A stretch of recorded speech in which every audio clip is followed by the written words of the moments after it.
Welcome to All Lacrosse Live on our special timing today. Again, of course, there's an Eagles game tonight, so here we are at noon. How are we, guys? Doing good. Right. I've got Shawn Slaght over in Moose Jaw. How are you, Shawn? Everything good? Doing good, thanks, Gary. Surviving after that art? Never mind. Yeah. And I've got Muffler Mike Kostiuk over in Connecticut. How are you, Mike? I'm doing good. Excellent. We got a great show for you guys. We have Colton Watkinson coming on with us in a few minutes just after we get through the openings here, and really looking forward to that. It's NLL time, guys. NLL season's coming.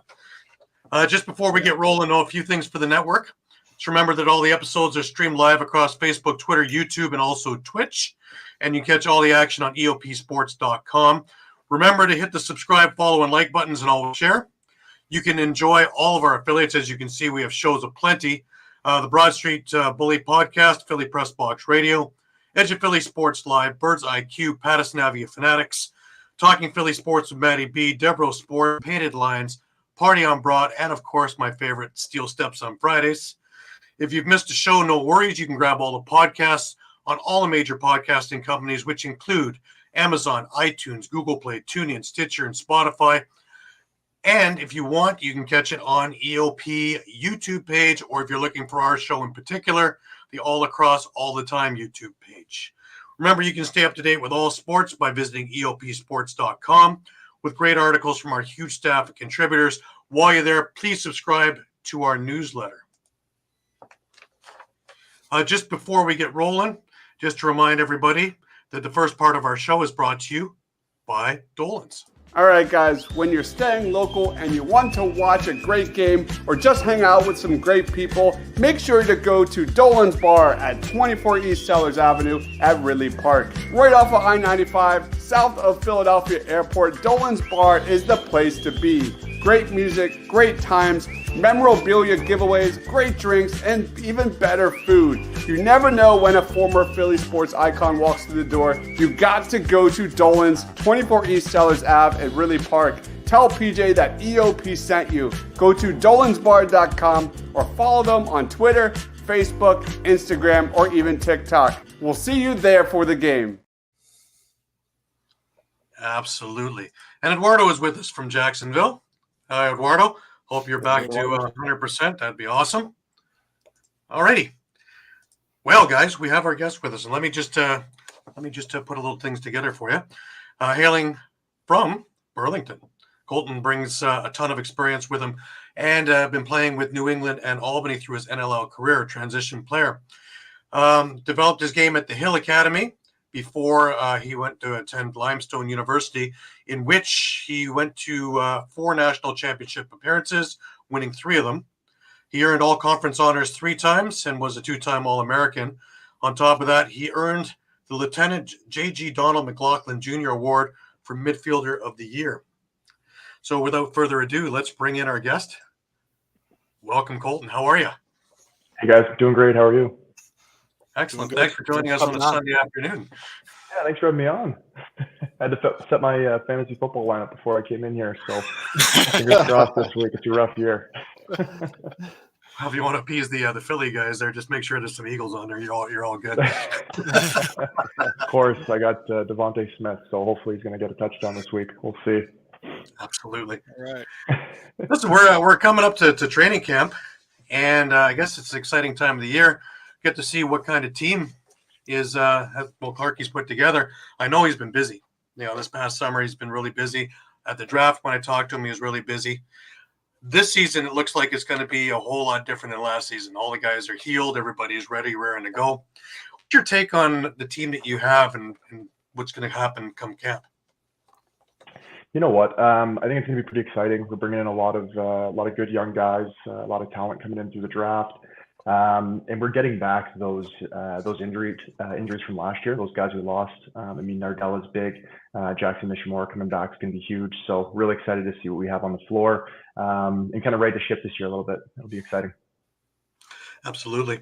Now, looking at your thing, we've had a number of guys between my Thursday show and this one from the Hill. Let's talk a little bit about the Hill and how important it was to development, because you went first round, but a little bit before that, you had Senior B, a little bit of a little bit of problems in there, but you really stepped it up. And between limestone and everything else, really brought your game up. How did the hill help you?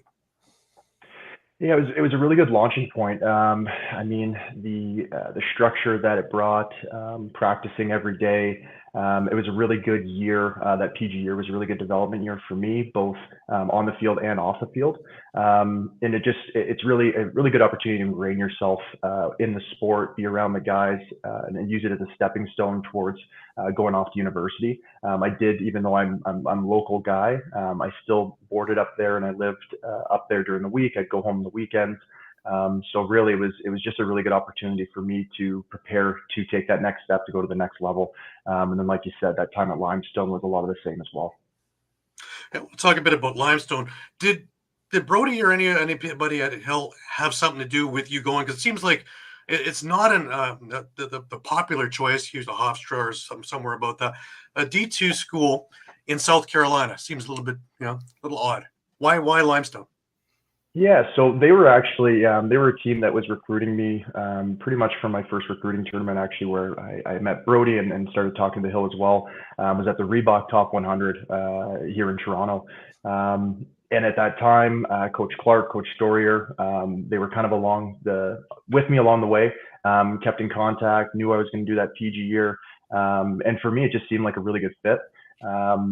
Grades wise, I actually wasn't preparing to go over and do the NCAA stuff, so I didn't have the core courses to be able to actually go over and do D1. So D2 was a really good choice, and the history that the program had, they were kind of knocking on the door. I mean, every year that previously.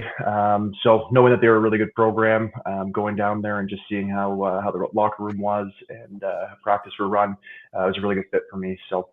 That's how that happened. And it was a really good fit, and here I am now. So looking back, I think it was the right choice. Right, for sure. And of course, some of your teammates during that time, Mike Messenger, Reed Reinholder, part of that program as well. So that became a really great team. Of course, 4 appearances in championship and 3 championships. That says volumes. Oh yeah. We had a lot of good players. I mean, a couple of those names, right? Kevin Reisman's back there coaching. I think he was like 70-75% on draws. Kyle Radigan was one of the American guys we had. We had Pat Sheridan in goal. So there's the talent that we had on those teams was tremendous, and there's a lot of Canadian guys that I was playing with, which was a lot of fun. Now, you didn't have a whole lot of field experience, did you? You were primarily a box guy out here, so. Yeah, not a ton. I mean, traditionally I grew up playing field as well, and that's a fall sport, so it's pretty mucky. And it's, I guess until recently, I mean, the Hill's done a really good job of bringing field lacrosse kind of more prevalent and traditional field tactics and the way that offenses are run. Traditionally, when I was growing up, it was very much box centric. We really we weren't taking outside shots. It was Canadian field, right? But the Hill has done a really good job, and it's become so popular in Canada that I call it field, but I wasn't really playing until I got to the Hill, and that's where I really learned and started developing a lot of those things that obviously I continue to develop at Limestone.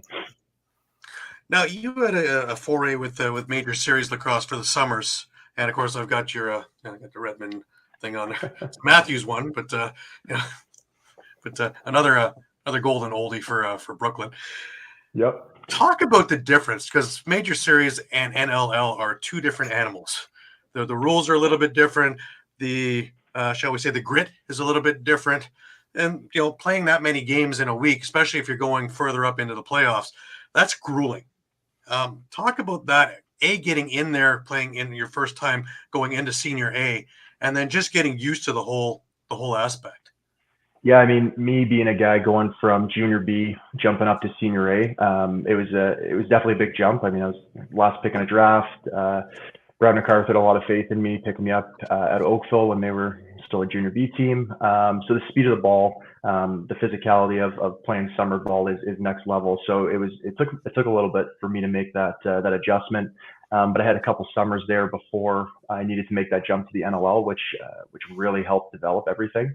And the difference for me between summer ball, Senior A, and NLL is a little bit of the speed and obviously the grit. You don't have as much in the NLL game, but the speed of the balls moving kind of makes up for that. So physicality-wise, summer ball is probably more tiring because you're battling day in, day out. You have a couple games a week, especially when it becomes playoff time, whereas the NLL is kind of a different type of tired, where it's more exhausting because you're running around so much. The speed of the game's more intense. So that's kind of what I've noticed, and I've had a nice opportunity to develop at that senior level before I kind of took that next jump to playing in the NLL.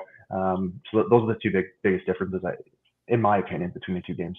Also stacked teams, pretty stacked teams. The Brooklyn teams that you played for were really stacked under Keenan. And at that time, of course, Six Nations always has a stacked team. Peterborough always has a stacked team. Oakville was starting to come along at that time too. So there's just the all-star caliber, game in, game out. There wasn't any night you could really, well, I'm not really that. Just good thing we're playing them. There was no such thing. Still isn't really. No, talent across the board. You're condensing your NLL teams and putting them on 4 or 5 teams here in Ontario in the summertime, right? So for the most part, it's everyone's on an NLL team, or it's some of these young guys that might still be in school that are coming up and taking that next step and playing. So the talent is tremendous. There's no nights off anywhere. And like I said, the physicality of the game mixed with the talent is something special. Right. Now you get drafted first round. You're 7th overall to New England. Now at that time, Clarkie's team there, that was really on its way up to being the best team. In fact, I think if it wasn't for COVID, that was your year, really. And let's talk about getting on there. My first question always is, was training camp what you expected it to be? I think so. Clarkie's the type of guy, he likes to, obviously there's drills and there's structure, but at the same time, he likes to throw the ball out there and let us be lacrosse players and kind of get right to it and scrimmage. So that's the best way to get into camp shape. And it was definitely eye-opening. The scrimmages, the inter-squad scrimmages were intense, and we traditionally haven't had big camps. So a lot of the times these guys you're playing against, you're going to be shoulder to shoulder with them on the bench during season.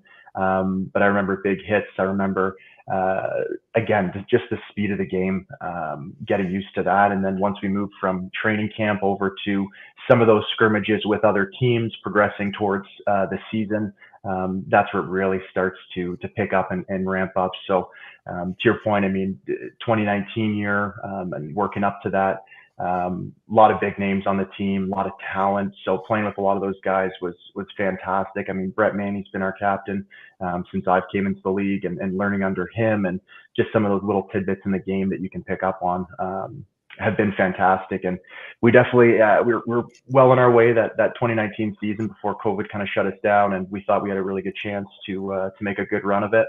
And unfortunately, those couple of years in between, when we kind of came back after that COVID break, we kind of started losing a little bit of the core of the team, and we're at a point now where I don't want to say we've rebuilt, because we do still have a lot of those core players that were there. Dougie's, I mean, is a constant for us in the organization, and you love having him in the back there. But yeah, I mean, we've taken on kind of a new iteration at this point, and going from that 2017, building up, learning from those guys. I think we're in a good position now to hopefully right the ship, and then over the next 2 to 6 years, kind of be in a position to get back where we were in 2019.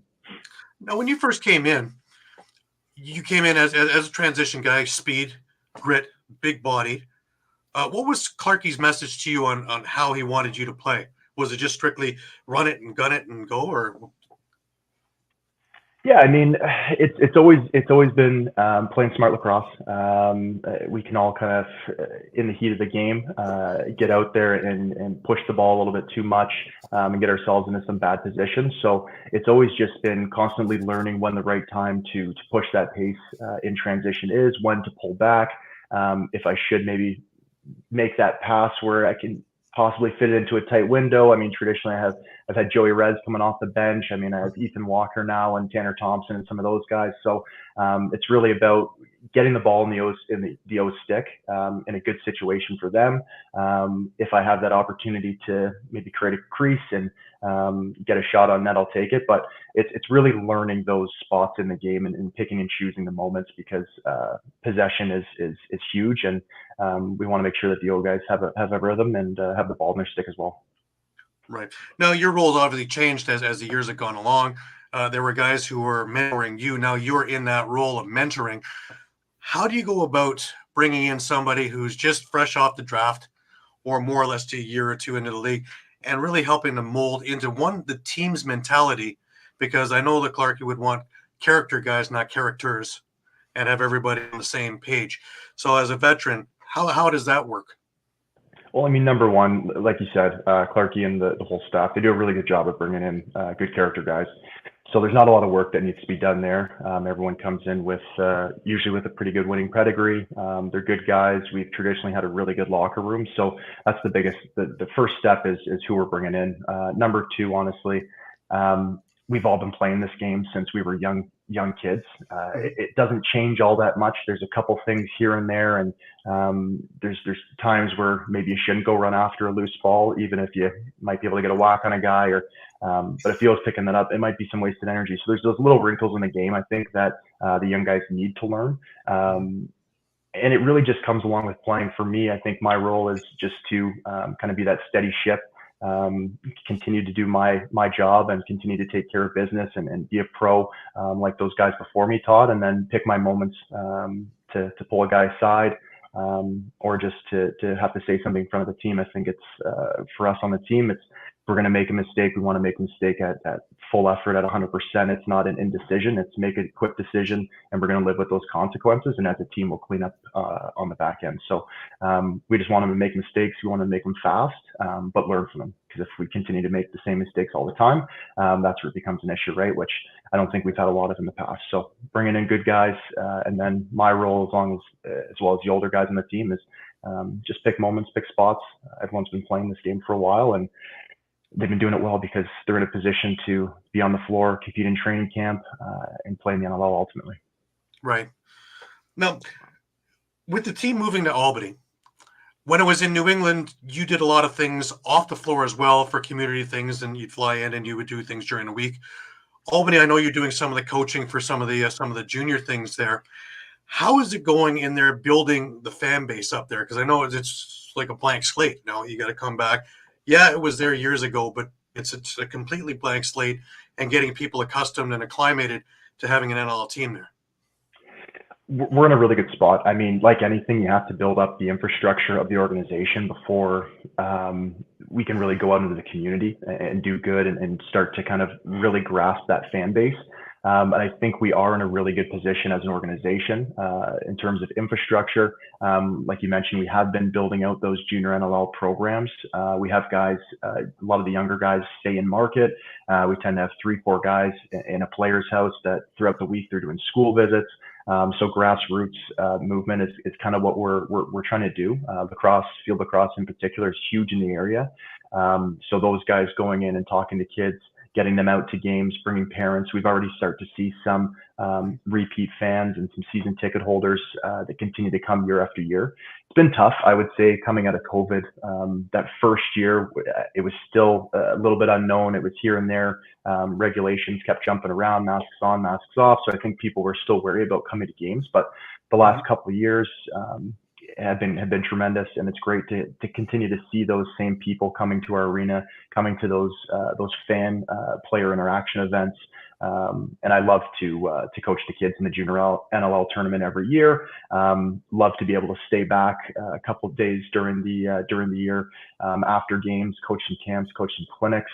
And really just kind of talk to the kids in market, see what they're doing with their field lacrosse, and see if we can really bring them over to box and help them improve upon some of those kind of tight quarter skills, especially attackmen, midfielders, even defenders, right? Increase that physicality and help them really learn to play on ball and not just some of those angles. So it's really exciting what we got going on in Albany, and looking forward to see how it grows over the next 4 or 5 years. Right. Now, a lot of these teams now, because the programs have been so great, and all of you guys have done great jobs. Las Vegas has done things. San Diego's done great things. Toronto and Oakville have done big things. Saskatchewan. All these places have great youth programs. So now we're starting to reap the benefits. But, you know, like we've looked in depth charts, you're bringing 30, 35 guys into camp. There are a lot of guys that are bona fide players, bona fide NLL players who won't have a place to play. The importance of the Arena Lacrosse League. here in Canada, anyways, East and West. And the PBLA last year for a short bit. Hopefully it comes back. What do you think is the biggest bonus of having these things around? Like you said, there's a lot of talent out there.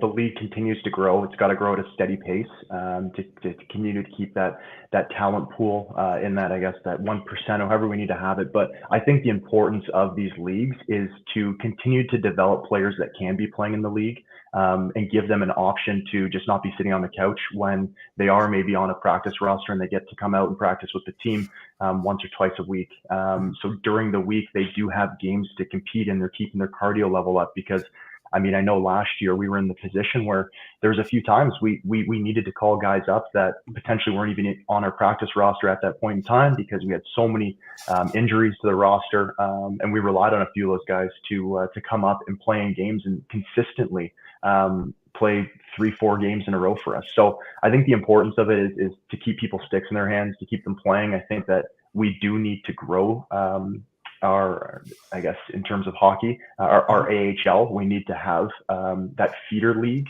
that we can pair up with teams. And I think that that's probably the next step for the league as we push to be full-time players, is to get a league that can support the NLL and continue to develop those players.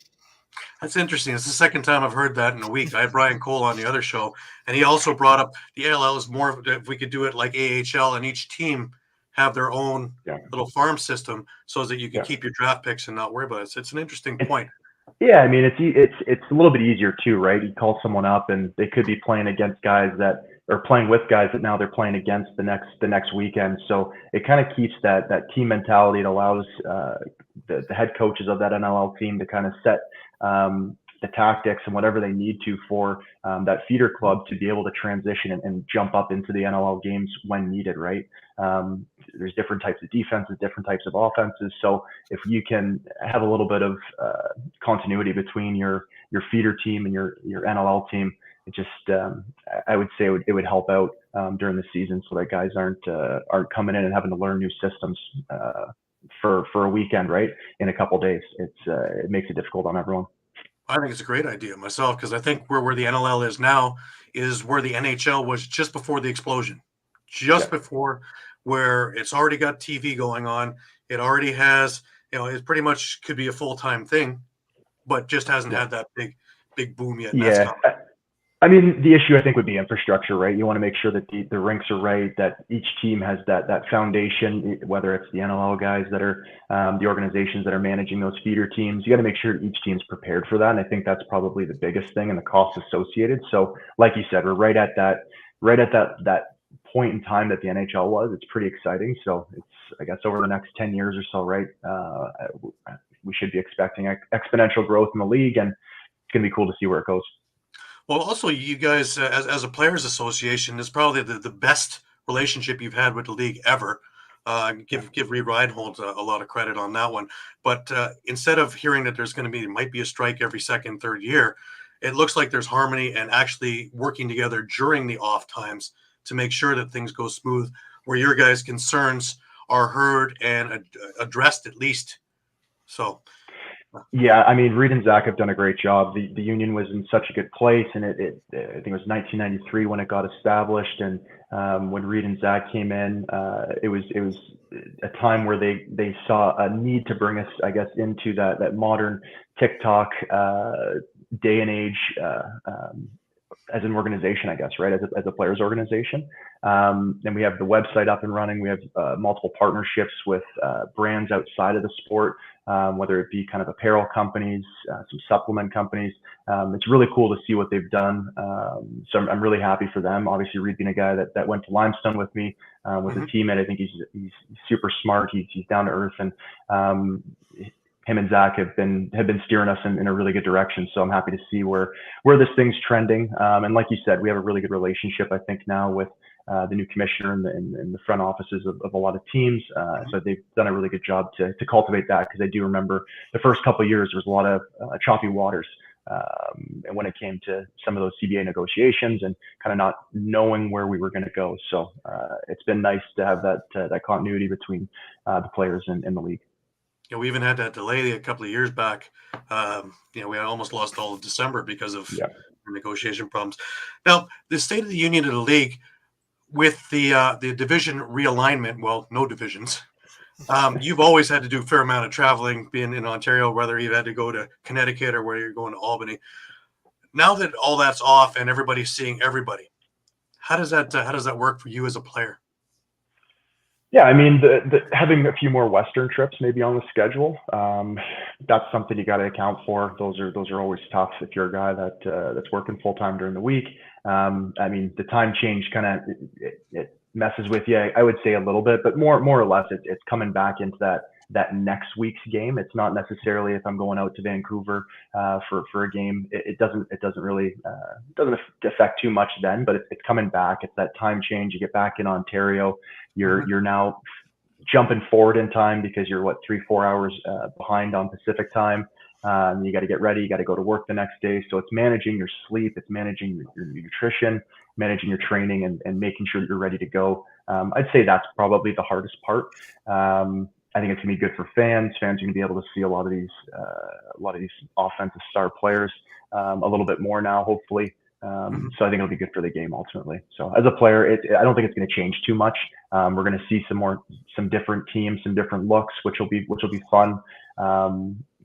Playing Buffalo, playing Toronto, playing Rochester, New York, all these guys all the time, right? It's there's talent across the league, but by playoff time, you're ready to go to war with them. So it'll be nice to see some different faces, I think, and get a feel for how some of the Western teams play, see some Western cities, and ultimately, I don't think it's going to change too much to the player.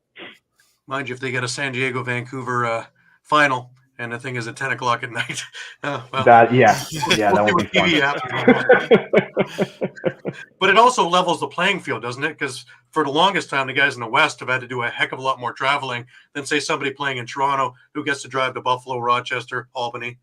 It makes it a little bit more of an even playing field. I didn't really think of it that way, honestly. I've always just kind of Western guys generally play out West, Eastern guys generally play out East. But to your point, I can drive to Rochester, I can drive to the Toronto games. I live in Toronto. I can drive to Buffalo, Rochester. I can drive to Albany if needed. So a lot of the Eastern games are easy to get to, whereas they're on a flight every weekend. So to your point, and I think it'll be cool to see how the playoffs shake out, to see who's playing who. I think you'll see who the top teams are, right, as opposed to how we've been having to do it in the past. So it'll be a cool year. I'm excited to see how it turns out. Let me throw it over to these guys. Mike, you got any questions? I would ask, now that your role is changing a bit, where you're kind of becoming the mentor, how about your own personal game? What are you looking to most accomplish this year as far as a personal game goal? Yeah,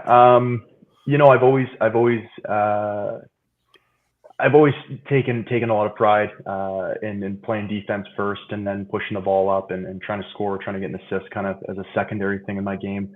But for me, one thing that I do want to improve upon, especially going into this year, is I want to be in the mix a little bit more and scooping up some more ground balls.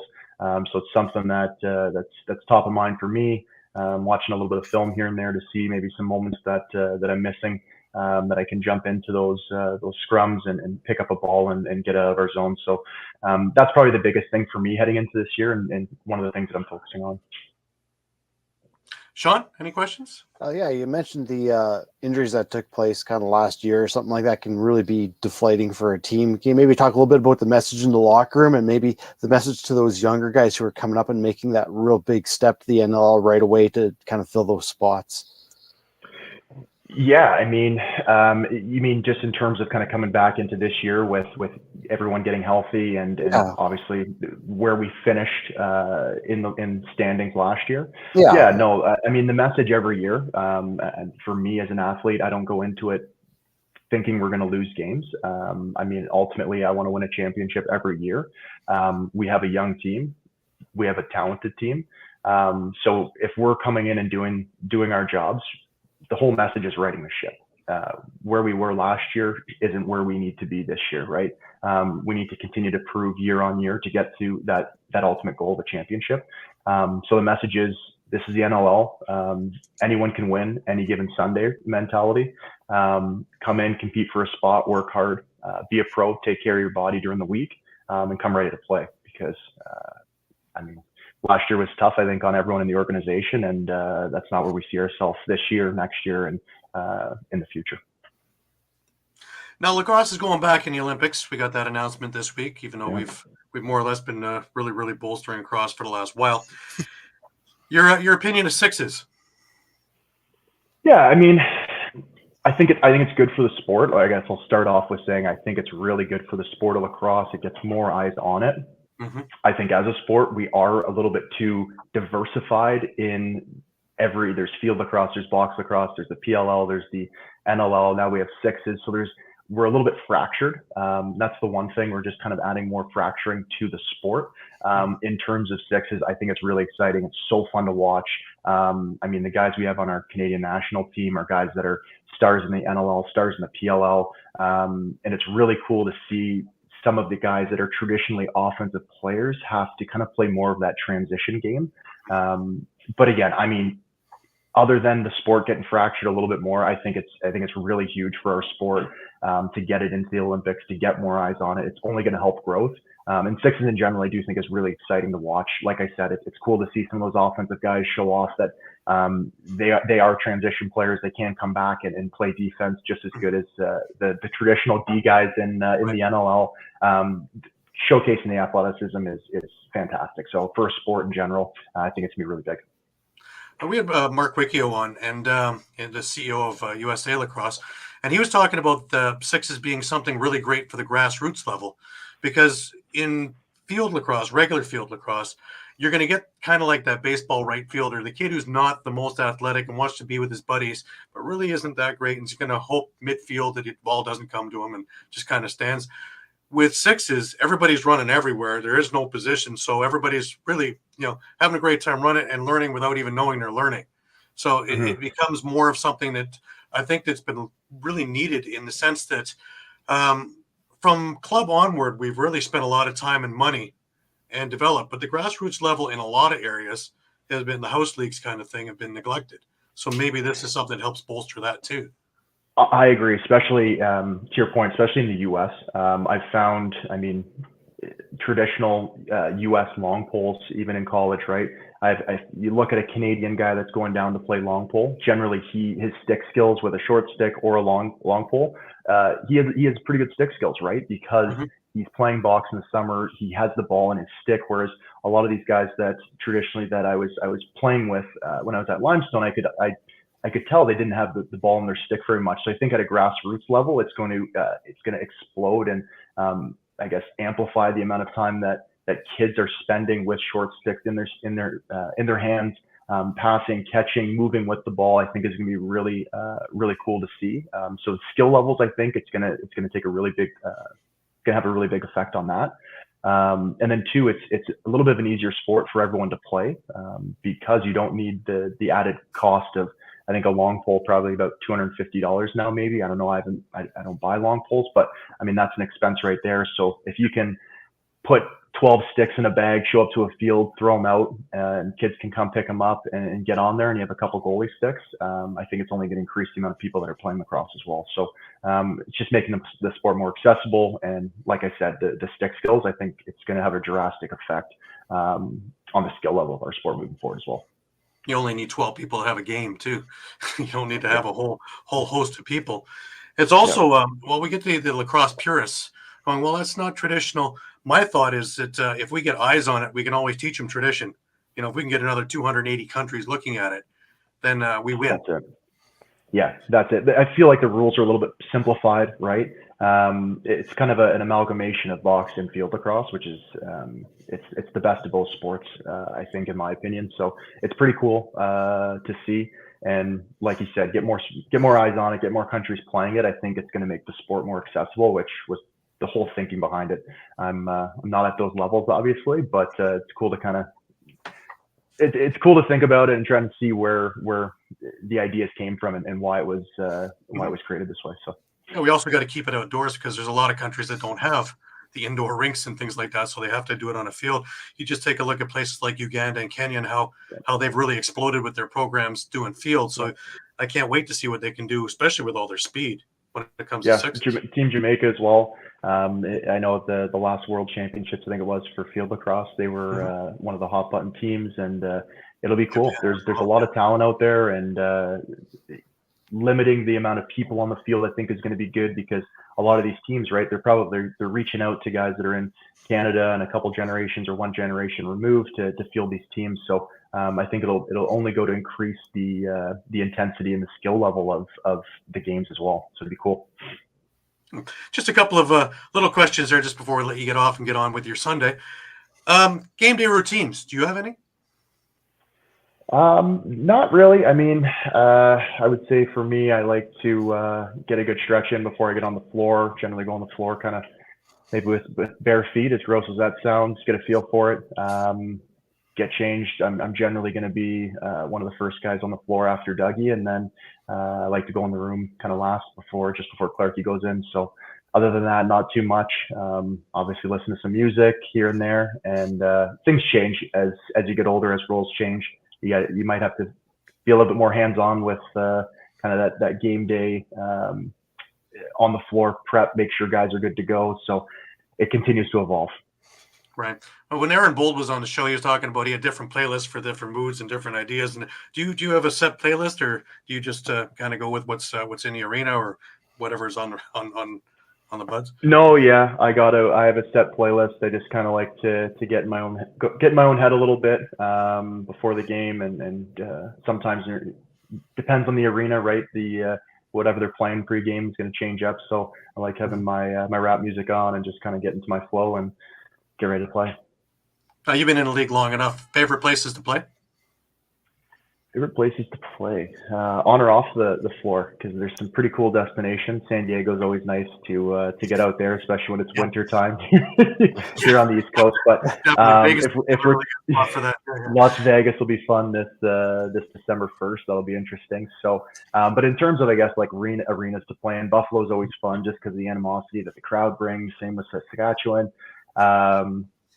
Philly's been fun. There's a lot of good places. Albany, obviously, being home is great. That New England crowd was fantastic. So there's a ton of places that's fun to play. Anywhere where there's an environment, even if it's a negative one, and it's even if they're getting on you, it just creates more environment to play in. And as a player, that's a lot of fun.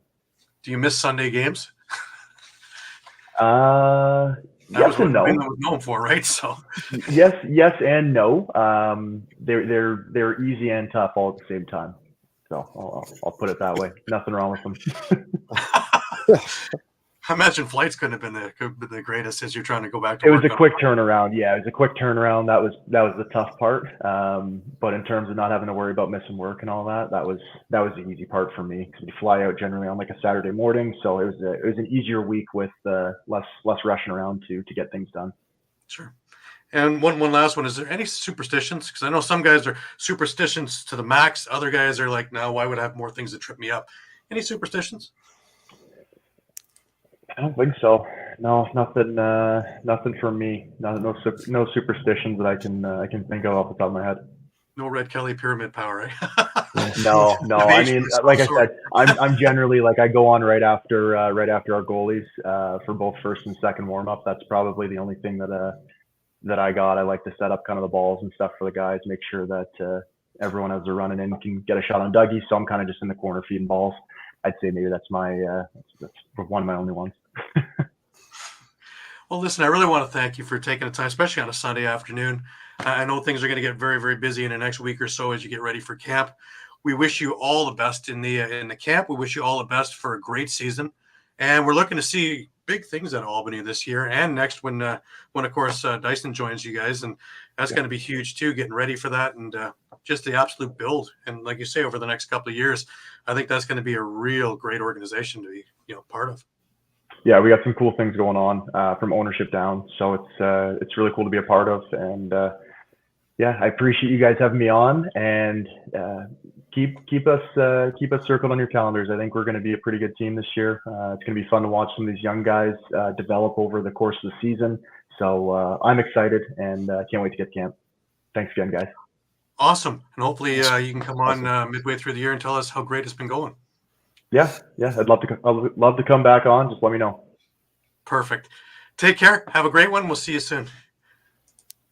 All right. That was Colton Watkinson of the Albany FireWolves. What a great guy. Huh? Yeah, awesome. Yeah. Again, we were talking about this before, and, the guys you just root for, you just want them to do well. And he's definitely one of those guys, one who's into growing the game, growing it at the grassroots level, a consummate professional on and off the floor, let alone a big body, a banger ready to do anything for his team. That's something you don't train. That's already in. So yeah. I met him not long after he was drafted, and he was absolutely excited. He was excited to meet fans, excited to get to work, excited to try to bring a championship to New England at the time. So I told you guys the story. I met his uncle. I was doing jury duty, and his uncle actually saved me from having to do a case because he was the last one chosen. But he's seen my lacrosse jacket and mentioned it to his uncle, and obviously I had someone to talk to while I was sitting in the waiting room. It's awesome. Small world, this lacrosse world, isn't it? Yep. All right, just before we move on, I just want to mention to everybody that this next portion of our program is brought to you by Sherry's Ticket Town. All right, guys, it's time to talk about Sherry's Tickets. Sherry'sTickets.com is easy to use and has no hidden fees. The price you see is the price you pay. Pay less and play more with Sherry'sTickets.com. Save even more by using the exclusive promo code EOP10. That's EOP10. Do not pay hidden fees and save 10%. Why use any other ticket reseller and get those hard-to-come-by tickets to the big game? If you need a more personal touch, give them a call at 610-494-5050. That's 610-494-5050. Sherry'sTickets.com also has great theater and concert tickets that are hard to get your hands on. Remember, do not overpay and save with the best at Sherry'sTickets.com. Save 10% using the promo code EOP10. That's EOP10. You'll thank us later. Sherry'sTickets.com. Absolutely, and with all the Philly sports going on, you want to give them a call and really take a look and see what you can do, as well as our next ad in a little while for Philly sports trips, because I got a feeling there's a World Series coming in there, but don't tell anybody.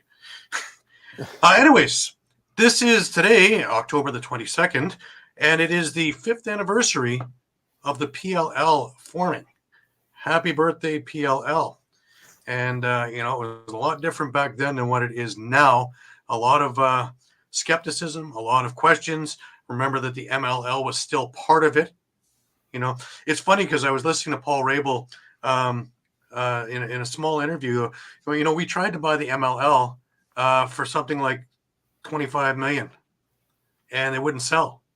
And here we were a couple of years later getting it for $1 million when we had the PLL, which cost us the same amount of money as we would have spent. Interesting how things kind of go around in circles. But obviously it's worked. They've been innovative. They've become the greatest and fastest field sport that I can remember. And nothing was more prevalent than when I was watching the Worlds in San Diego without those rules in there. And it was glaring that, no shot clocks, no 2-point goals, and all the things that were made for TV. Because, of course, PLL is very TV friendly. And those guys are going to be very instrumental with lacrosse going into the Olympics for the Sixes. And, in fact, with their Sixes tournaments in February, I think they're doing a lot of tinkering towards that. Anyways, that brings me to our next point of World Lacrosse. Had their big announcement that Olympics is our next stop with lacrosse for 2028. LA 2028 will have the Olympics in there. And from that day, today is a remarkable moment in the history of both lacrosse and the Olympic Games. The inclusion of lacrosse in the 2028 Olympics in Los Angeles is a testament to our sport's enduring legacy, worldwide popularity, and unique ability to bring people together. It also signifies the culmination of an extraordinary journey to return North America's first game to the Olympics, a journey made possible by the unwavering passion of our lacrosse community. The decision reaffirms the Olympic values of unity, diversity, and athletic excellence. We eagerly anticipate sharing the beauty of lacrosse with the world and take immense pride in participating in an Olympic Games that champions inclusion and diversity. Together, we will make history on the grandest stage in the sports and inspire future generations with the power of lacrosse. And that comes from Jim Scher, who is the CEO of World Lacrosse. And just a little promo that they had come out with, and a little word from Josh Byrne. From our unique origins to the modern game, the global lacrosse community has been preparing for this moment. Together, we step into a new chapter of growth, competition, unity, and inspiration for the next generation. Welcome to a new era of lacrosse. At the Olympic Games in Los Angeles, we continue growing together. Join the journey, and let's make history in LA and beyond. A new era of lacrosse starts now. Now that we've been accepted into the Olympics, for me personally, it's going to make me train even harder. This is something that I've been dreaming about since I was a little kid. I know that the entire lacrosse community is going to step it up, and we are extremely excited and grateful to be able to have the opportunity, but the stakes just got even bigger. Is it right there, doesn't it, guys? Yeah. That does it right there. Now, we had some more good news this week. It's nice to have good news, lately we've been dealing out with some other stuff. And Oren Lyons, Chief Oren Lyons, of course, of Turtle Clan, he was inducted into the Canadian Sports Hall of Fame.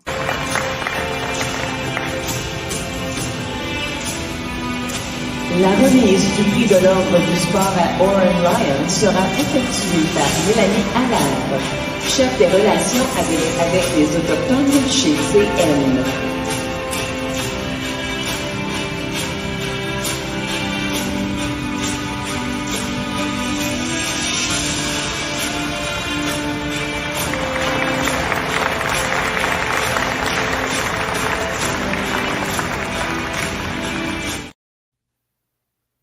For a 93-year-old, he moves like a cat, doesn't he? Oh, yeah. That's amazing. That's great. Absolutely. Just a little bit about Oren. A visionary builder and decorated athlete, Oren Lyons spent much of his remarkable life advocating for the rights of Indigenous people in the world of sport and beyond. Born in 1930 on the Onondaga Nation in upstate New York, Oren was recruited to play lacrosse for Syracuse University in 1955. An outstanding goalie during his collegiate career, Oren was twice selected All-American, named the most valuable player with the Cox Lacrosse Award, and earned the coveted Orange Key Award for athletic and academic achievement. Graduating with a keen, articulate passion for social justice and environmental conservation, Oren became a distinguished professor in American Studies at State University of New York in Buffalo. Co-founding a seminal Native Studies program in 1972 that expanded to become the university's new Department of Indigenous Studies in 2022. Originated by the Haudenosaunee Confederacy of Seneca, Cayuga, Onondaga, Oneida, Mohawk, and Tuscarora nations, lacrosse offered Oren a powerful platform to fight for the decolonization and the reclamation of Indigenous rights. In 1982, Oren co-founded the first and currently only sovereign Indigenous team competing in sport at the world level, known today as the Haudenosaunee Nationals. Declining to use American or Canadian passports and playing under a Haudenosaunee flag, the team overcame significant barriers to achieve recognition and success on the world stage. When Canadian organizers barred the Haudenosaunee Nationals from the 1986 World Lacrosse Championships in Toronto, Oren organized a parallel tournament at State University facilities in Buffalo and pointedly excluded Canada's national team from competition. Refusing to be relegated to the sidelines, the Haudenosaunee Nationals were invited to join the Federation of International Lacrosse the following year. Despite drawing from a much smaller player pool, the team has steadily risen to the top of international competition, winning bronze medals at the World Lacrosse Championships in 2014, 19, and recently in 2023. In addition to settling to setting an unprecedented template for Indigenous sovereignty in sport with the Haudenosaunee Nationals, Oren has worked tirelessly to empower future generations as a coach, community leader, conservationist, artist, activist, and author. An Onondaga Nation faith keeper and chief of the Onondaga National Council of Chiefs of the Six Nations of the Iroquois Confederacy, in 1982, Oren helped establish the UN Working Group on Indigenous Populations, mandated to develop minimum standards for the protection of Indigenous rights around the world. Oren's far-reaching legacy of activism has been recognized over several decades through an outpouring of international honors and awards, including the UN NGO World Peace Prize, the Smithsonian's Award for Art and Cultural Achievement, and the inaugural International Earth Day Award. Whether serving as a leader or as a leading voice at the UN Permanent Forum on Human Rights for Indigenous People, or campaigning for the inclusion of lacrosse as an Olympic sport, Oren continues to spark decolonizing conversations about nationhood and sovereignty that underscore the enduring importance of his game-changing advocacy for the rights of Indigenous people everywhere. Just an incredible man. Yes, well-deserved honor. Absolutely. Yeah, Absolutely. Long time in coming at that. All right. We've had a couple of retirements to talk about as well. The first one is a retirement from the PLL, and that is Jordan McIntosh. He announced his retirement from the Premier Lacrosse League. The 2022 Brendan Looney Leadership Award winner scored 246 points, 184 goals, 56 assists during his 12-year career with the Rochester Rattlers and Chrome Lacrosse Club. And we had another big retirement, and of course, Reese Dutch retiring, period. Reese holds up a lot of trophies. And we wish Reese all the best in his future endeavors, which I'm sure will surround around lacrosse. Congratulations to both those guys. Yep. Now then, once again, taking my temperature. Yep. Yep, seems about right. Yep. It's there. Yep. Yep. Remember, it's a dude. There really is no hair. No hair. First thing on the list there was bad news out of Colorado. We've talked about so many good things out of there and signings and things. But Ryan Lee apparently had problems due to an injury, and an operation has to go under more. As Brad Self put it, there's no way to replace Ryan. He's a true warrior and competitor and one of the best players in our sport. Unfortunately, Ryan has had complications with his recovery following his initial knee surgery in 2022 and had to take another knee surgery. This offseason will keep him out for the entire 2023-2024 season. That is a big blow. Yeah, huge blow. And I think I have to guess that explains why they made the draft day trade for Connor Kelly with Albany. Yep, I've been a lot of sense now. Yeah. Now, one signing with, of course, with Colorado. Tyler Carlson's back. That's one. Yeah, they signed one of their other drafted goalies, didn't they? Nate Facken. Yeah. I'm not sure how you pronounce it, but yep, he signed, and then I believe they also signed Ethan Woods as a free agent. So they're gonna have three guys competing for two spots behind. That backup in position is going to be interesting. All right. Just before we move a little further, I just want to remind everybody that this part of our program is brought to you by Philly Sports Trips. All right, guys, if you're a Philly sports fan and you want to travel with your favorite team, then travel with the best. Go to phillysportstrips.com. They have self-travel packages and full travel packages available with round-trip flights from the Philadelphia airport. Packages include direct flights, 4-night stays, all-inclusive tailgate parties, lower-level group tickets. Whatever you want, you got it with phillysportstrips.com. If you want to travel to an upcoming Phillies game, make sure you check out Philly Sports Trips. And do not forget, Philly Sports Trips has all the away trips for the Eagles' upcoming 2023 season. Jump on it now, because you do not want to lose out on all these great opportunities. Go to phillysportstrips.com. Absolutely. And again, with all the things going on between the Eagles vying for another Super Bowl appearance, with the Phillies, one win away from the World Series, it's a time that you're going to want to get on the horn and see what kind of travel trips you can get. The Union's also doing really well, so it's a great time to be a Philly sports fan. All the stadiums are in use right now in that little section there in South Philly. All right, moving along. This is one that I've been waiting for. I knew it was coming, and now it makes things a little bit interesting. Over in Halifax, Drew Hutchison has signed a 1-year contract back there, and of course, he's extremely excited to re-sign with the Thunderbirds. Can't wait to get back to the nest this season. Now, we have Warren Hill, we have Drew Hutchison, we have Craig Wendy. The plot thickens. Yeah, kind of similar to Colorado. I mean, Warren Hill's your starter, but that backup position now is going to be a battle. Yeah, it is. It is. And, Hutchison's coming back from injury. And Wendy, he was relegated to backup in Georgia when Brett Dobson became the juggernaut that he became. So let's see how hard that competition becomes.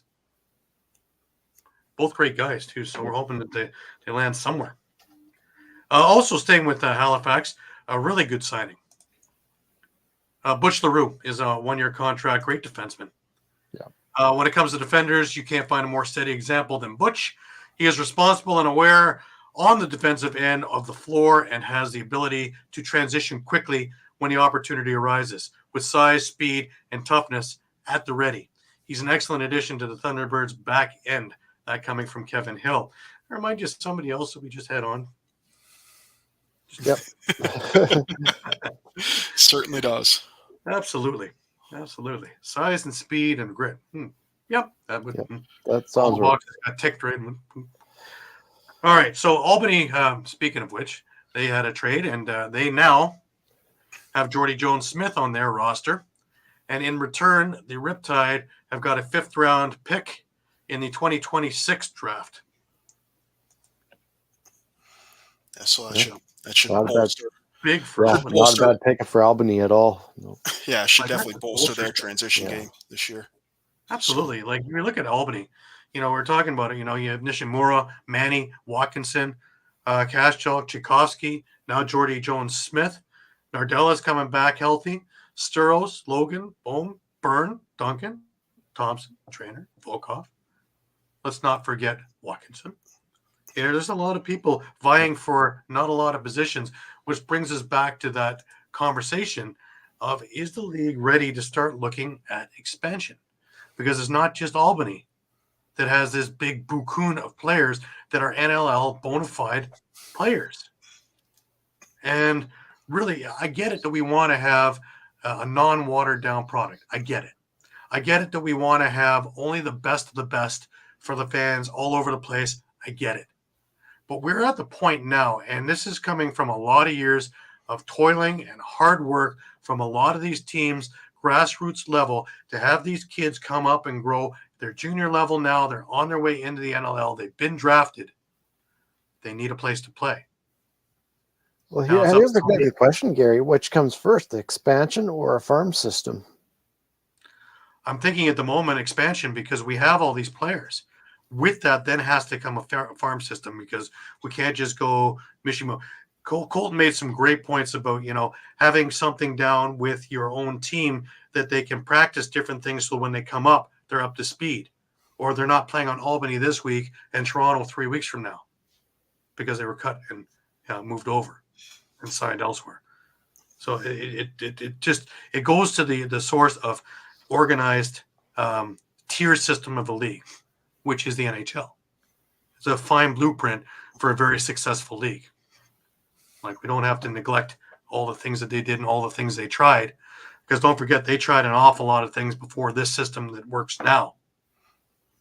Because I remember some of the other systems in the 70s that didn't quite work. And, now here we are, 2023, going into 2024. Their system works very well for call-ups and everything else, let alone having people learning systems. The LL already serves a really great purpose in teaching these guys how to become professionals on and off the floor and how to stay up once they get up.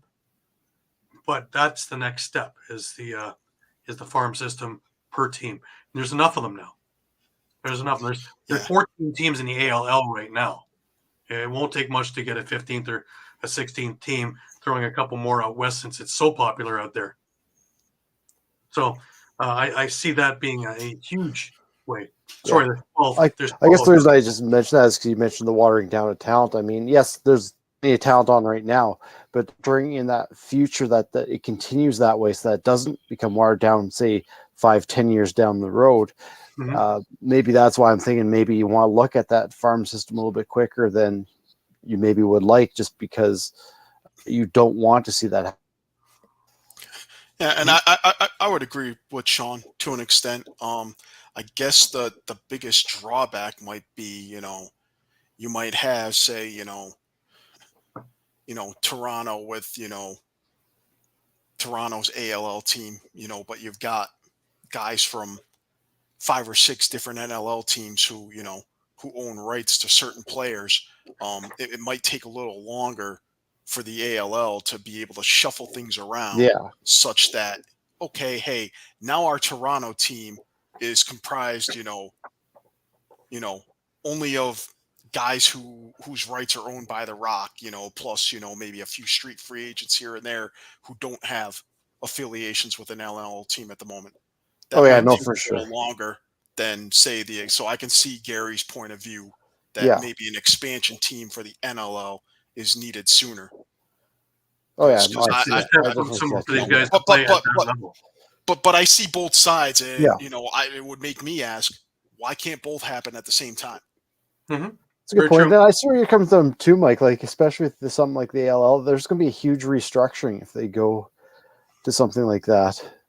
To move to that system. Let me put this one out there also to you guys. Now we did ALL, fine, we got it in Canada. Does the ALL go to the US? Or does the NLL start supporting the PBLA? Or does a new group from US Box Law come out? How do we get this program going in the US, which doesn't have anything right now? The closest thing we had was PBLA, which once they lost their funding, they were done. And you had a lot of players who committed, and then all of a sudden we're stuck looking around for what they're going to do next. So does the NLL get on board, since we were talking about AHL, and support this to get it off the ground and use their people to get it organized? Because you're going to need East and West down there as well. I don't think one Central is going to work. No, that's definitely a good point. And then at that point, you've got way more minor league teams, if you want to call it that, than than your NLL. But at least they have somewhere to play in the winter.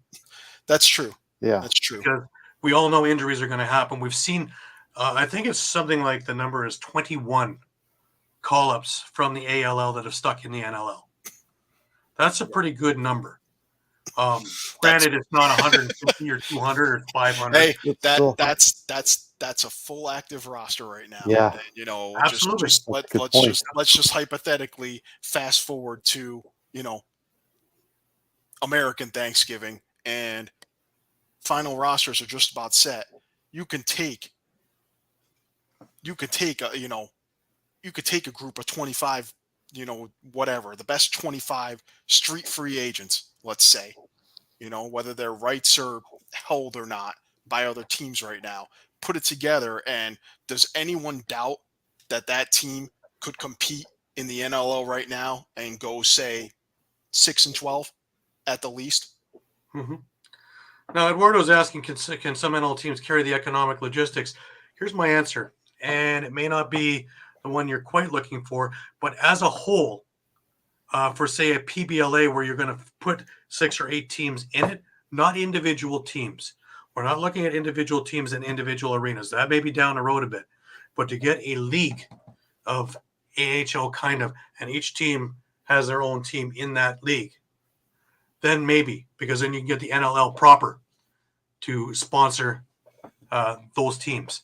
If you're looking for individual teams, a team like Buffalo, who has a lot of money coming in, a team like Toronto that has a fair amount of money coming in, or Saskatchewan, Yes, but then you got look at some of the teams like Albany, Georgia, and where they can cry poor a little bit.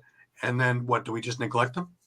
No, it has to be right now with the ALL model, and more or less you're assigned a team, and you're gonna pay a certain percentage to the league to help them, and in return you're gonna have that particular team. It's still run under ALL, still gonna be run under Paul St. John and his guidelines and his rules, but the team and the coaching and everything else there is yours. Under that, guys, it kind of works a little bit like, say, the WWE, where it's the WWE and then we have the different wrestlers. Well, here's going to be the ALL, and you have the Monarchs, you have this, you have the Steelhawks, you have the along the way. It may change down the road and become individual teams as teams get stronger and as they're able to bolster it and put money towards it. But initially, that's asking a lot out of each and every team, where some teams may be able to do it easily and some not so. And if we get expansion, then you're going to ask them to go and field a professional arena, a professional team, and an AHL team, kind of, or at that time, a different ALL team. So I think we're asking a lot. So if we can work on it with an umbrella of PBLA or whatever we're going to call it, US Box Law, just for argument's sake, and ALL up in Canada in different segments, because then there's no reason why there can't be one put in mid-Canada, in Saskatchewan, for Manitoba, Saskatchewan, and Alberta. There's no reason that something can't be put in Colorado, so that it's not just Western New York that has the bore of these teams like PBLA was, or you have something that's out in San Diego or Portland for something out there. Be great for Portland if they don't have an NLL team to get that NLL flavor. That's and a then good point. boom, it just grows the whole West Coast wildly. That's a good point. If you had that ALL Central, you might be able to, be able to regenerate interest. Places like Winnipeg, Edmonton, for future NLL teams. And then I was just going to say, Southwest. Here in Saskatchewan, I know, like Eastern Canada parts easily. Yeah, because I was going to say, in Saskatchewan, I know, like Regina's talked for years to trying to attract an NLL team as well. That'd probably be a perfect location for an ALL kind of farm team for the Rush. Mm-hmm. And it wouldn't carry that much expense. No. So you wouldn't need the couple of million startup for an NLL team, but you can do it top notch and have a smaller arena with smaller fees and have these players somewhere to play. And you're going to get, as fans, for a much less cost, NLL play and get people the flavor of NLL lacrosse. And I think it's a winner of an idea. And I hope that somebody takes it and runs with this. Now, moving on to training camps open up in a week and a half, and we're going to talk more about it next week, a little more in depth with pretty much the beginnings of it. Anything jump out to you guys of needs of teams? Now, there's been a lot of movement all summer long. There's been a whole lot of movement, and the strong have got stronger. Some of the weaker teams have gotten stronger. We're going to go with Albany with everybody getting healthy. Is there something that pops out to you somewhere that's like, my God, this team is in trouble? I wouldn't say in trouble. I know we had a little bit of discussion with this, at least with Saskatchewan, with Reese Dutch retiring. You look on the right side of that offense, you have Church Dodds, so those are proven players. But then you have Kostiuk and Triolo, who Kostiuk had a great summer with Langley. Triolo had a great President's Cup. But those guys have had limited playing time. They're not really a known commodity at this point. And you don't quite know, are they ready to make that jump? Are they not ready to make that jump? There's maybe not that depth that maybe Saskatchewan's looking for on that right side.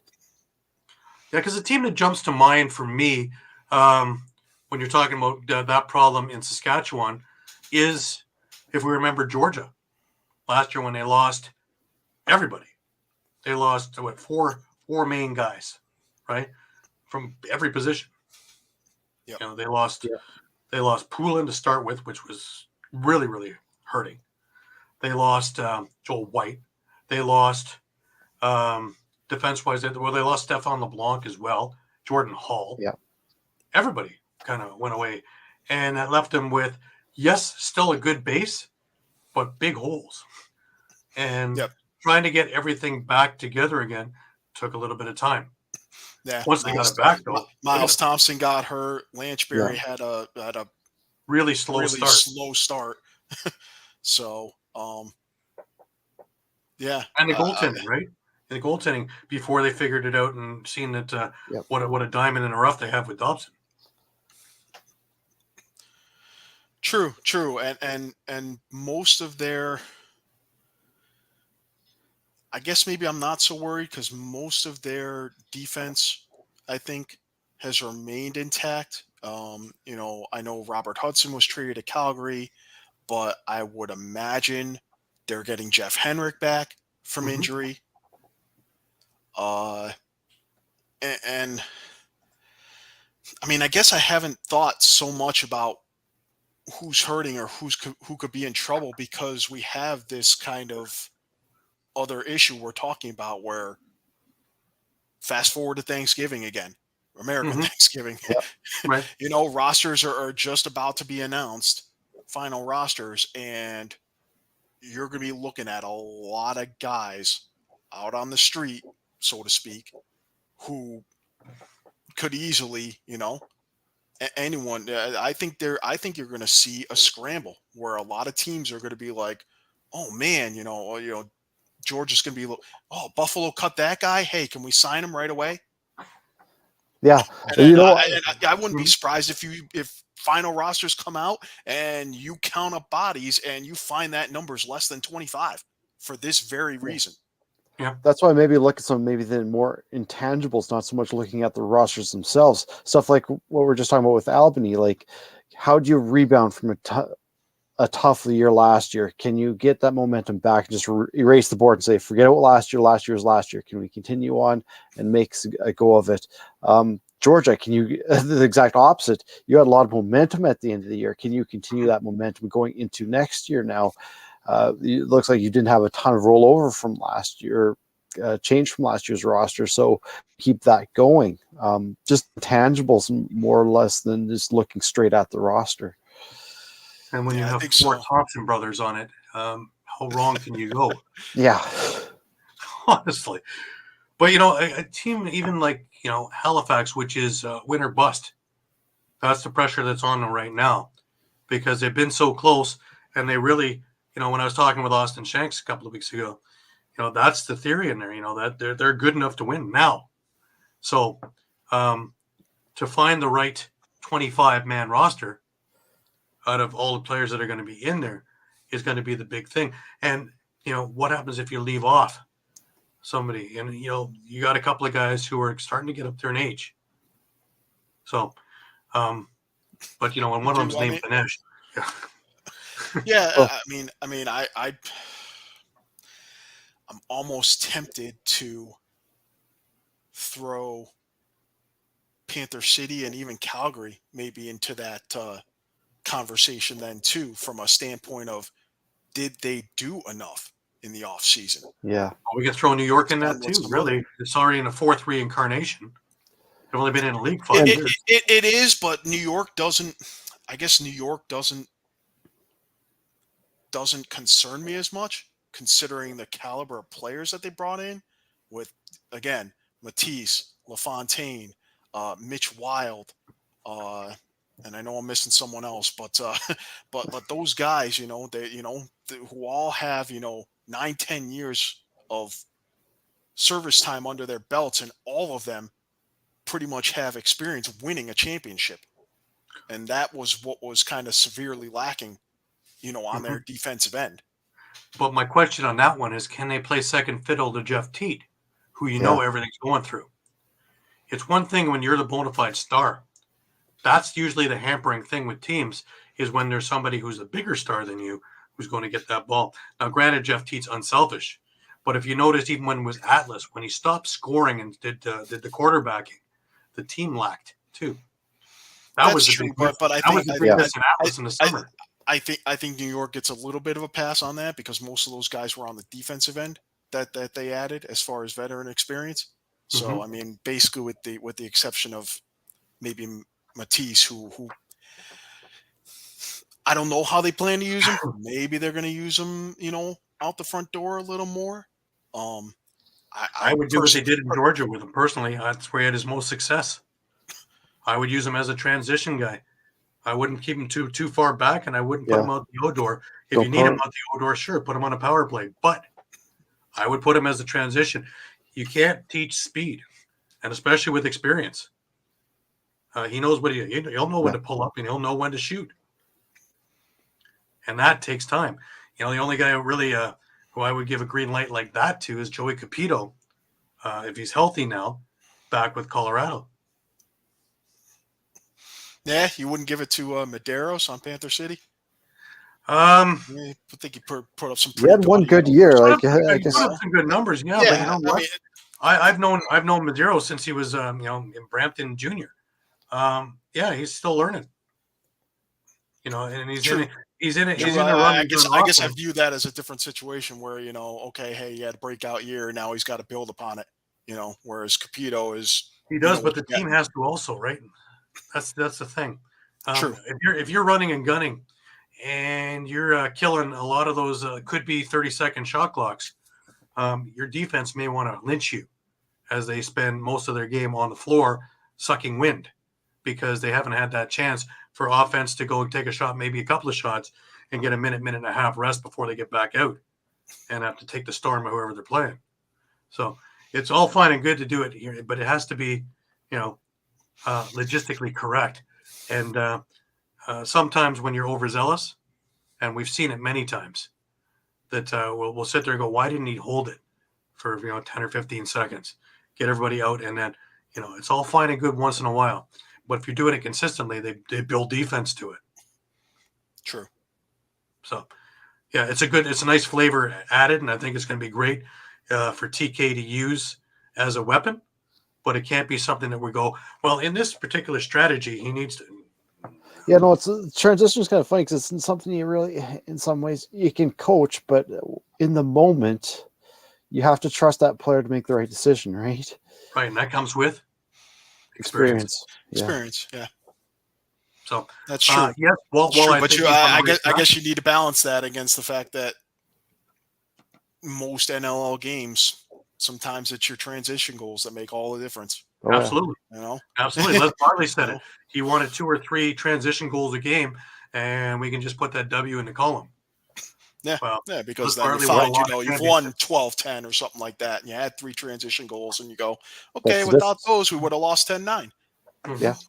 Let alone all the extra penalties that the other team takes because they're rushing off the bench, and you tend to get somebody out of that box a little bit too soon. And then you have someone like Gardoni who likes to count to 6.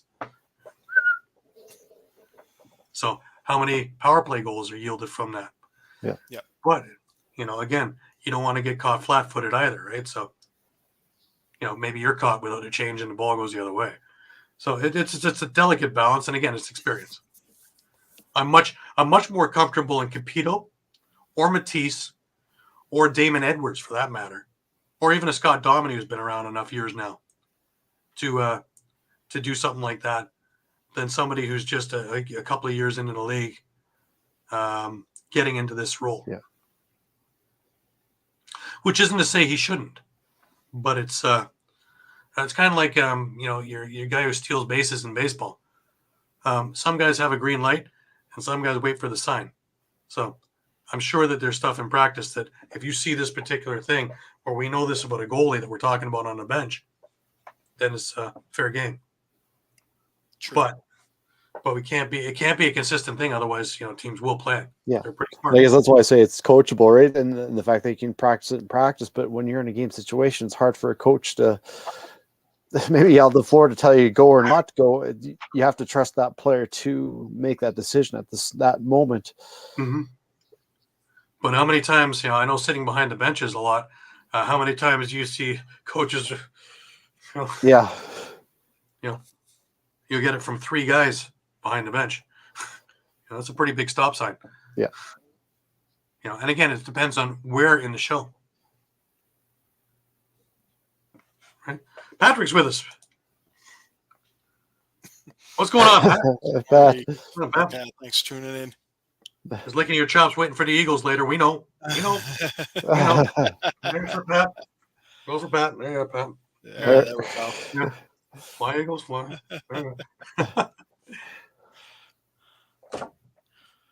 Can't put it out for a win, guys. We're not on tomorrow. Sorry. Big game. Big game. But yeah, that's my whole theory on that.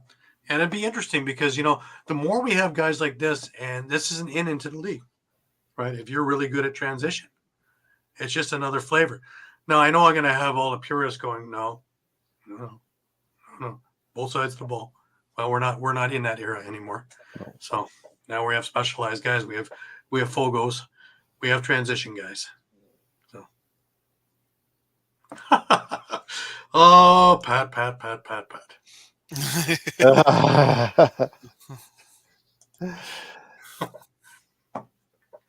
I'll give you the address where you can send that Higgins jersey. I'll wear it.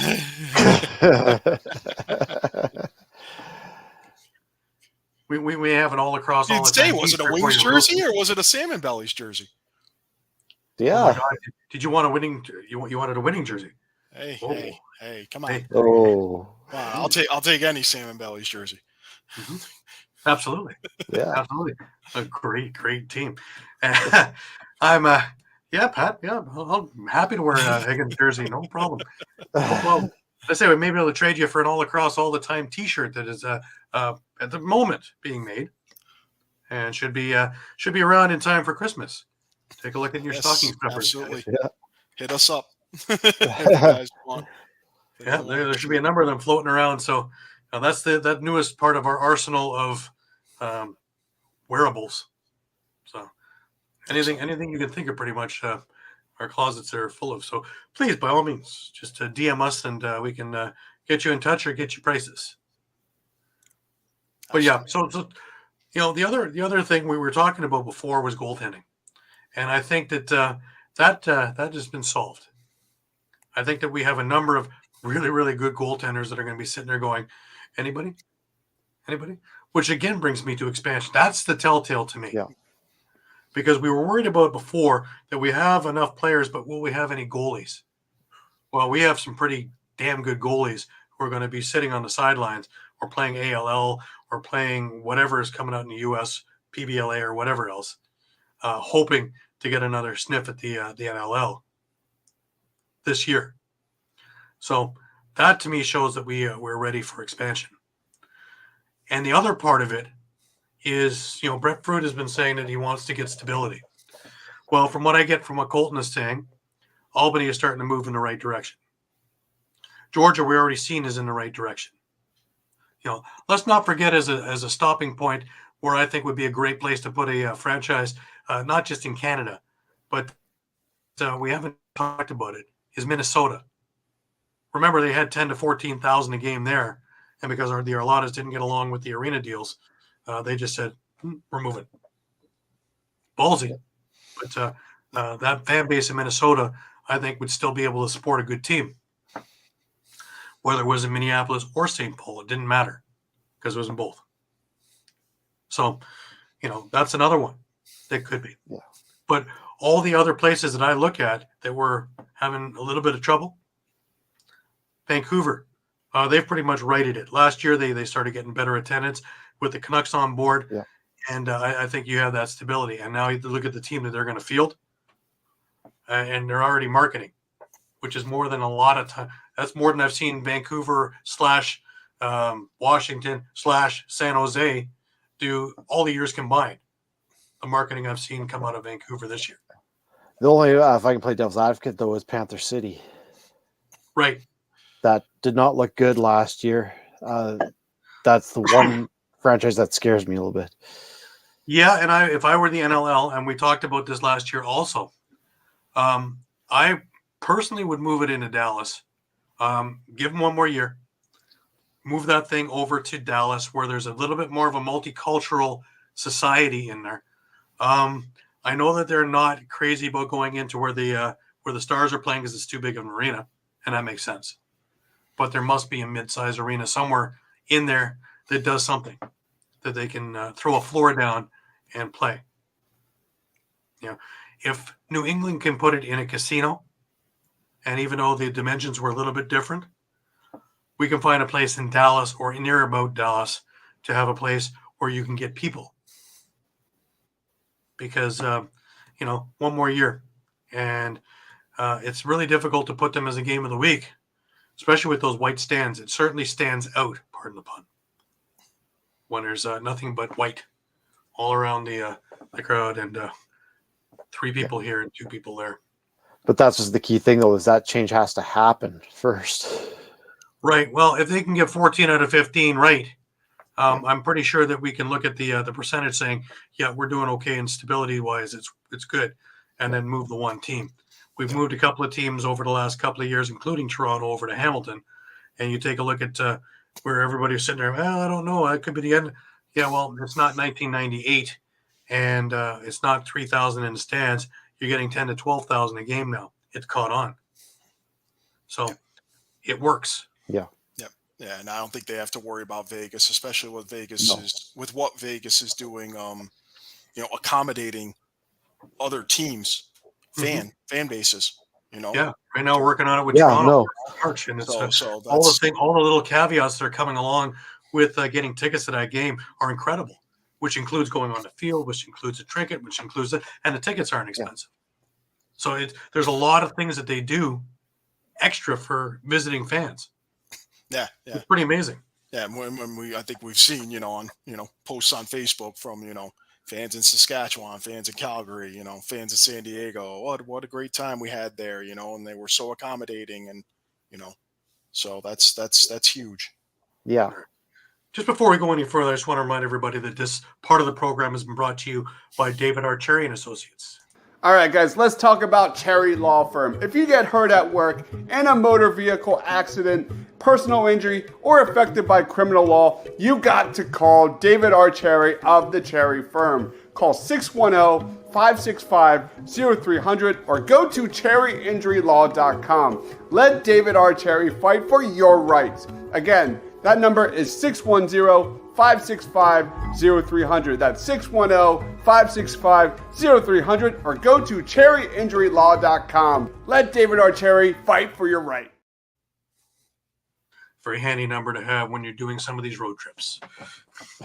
Anyways, I want to pick up this conversation again next week, looking a little bit more at the rosters and looking a little bit more at some of the other little caveats that are coming up for training camp. I want to remind everybody, though, that the news is continually changing, and with training camps going on, they are going to continue to change. And we appreciate you being with us week in, week out, day in, day out.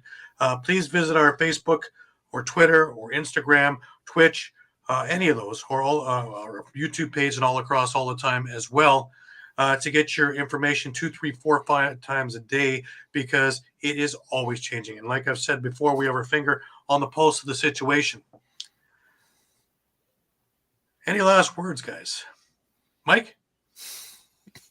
Not really. Just I don't think I've ever been this excited for all these training camps.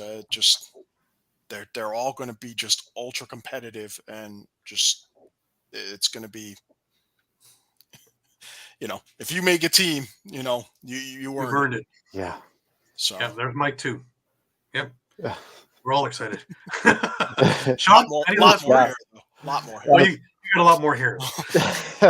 No, I was going to say I'm in the exact same boat. I'm really looking forward to training camps this year and just how everything's going to shape up.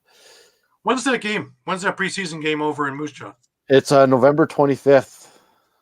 And All the right. last I heard is around 1,000 tickets left. So Get not your much tickets left. now. That's Yeah. awesome. Yep. If we need any testament to see how the league's doing, we're putting it in a market far away from, a couple hours away from where the team is, and you see the swell for it. So that's incredible. And I've heard from so many people are just like, who haven't been able to come to Saskatoon, because it's a bit of a trek from Moose Jaw to Saskatoon, and saying, Especially winters. I in want to come Saskatchewan. see what all the hype's about. Like, I want to check this out, which is awesome. Absolutely. It's such an enthusiastic, again, one of the things that we can also hit upon is because of the TV deals, we can talk about this as well for the expansions because there's layers, not just as years ago. Sakeva said it on the other show. Years ago, you opened up the door, threw down a carpet, and hoped for the best. Well, now they have layers on how owners can get paid. So with that, we can talk about the AHL form of minor leagues. We can talk about expansion. We can talk about other things that are going on to help intertwine everything, let alone it being in the Olympics. And let's watch what it looks like 4 years from now, 5 years from now, after it's made its appearance in summer of 2028, and see the groundswell that happens, both box and field and sixes for that matter. So, the future is really, really bright. The elevator is lifting from ground floor, though. Sorry, Gary, I was just going to say that's what's the beauty with the Olympics, right? Is it's not just your average audience that's going to watch it now. The world is watching. Absolutely. And for the first time when we say it, we mean it. Yeah. And it's incredible. It's with all these other world lacrosse events that are going on, because don't forget, we got the Worlds in Utica next September as well for men and women. I believe that's the first time that the women have been included in this. I know they were included in Laxney for the first time, and it's fantastic. Yeah. It's fantastic. And we all win. Yeah. But especially with this Olympics now, like Utica, you're going to have, of course, the lacrosse fans going to watch that across the world. But now you're getting that person who's probably not normally going to watch lacrosse and say, and what's going to happen is they're going to flip on their channel and go, "What is that? Yeah. Hey, I like that. What is that?" You're bringing in that casual fan. Yeah. Yeah, you can't get that kind of advertisement. So this is huge. Absolutely huge. Anyways, again, we want to thank you guys for being with us week in, week out. Next Sunday, we're back to our regular slot at 9 p.m. No Eagles game. So who knows? So for Shawn Slaght over in Moose Jaw, Saskatchewan, for Muffler Mike over in Connecticut, I'm Gary Groob in Toronto. Once again, thanking you for being with us and staying with us. And until next week, have a great week and keep your stick in your hands. Bye, everybody.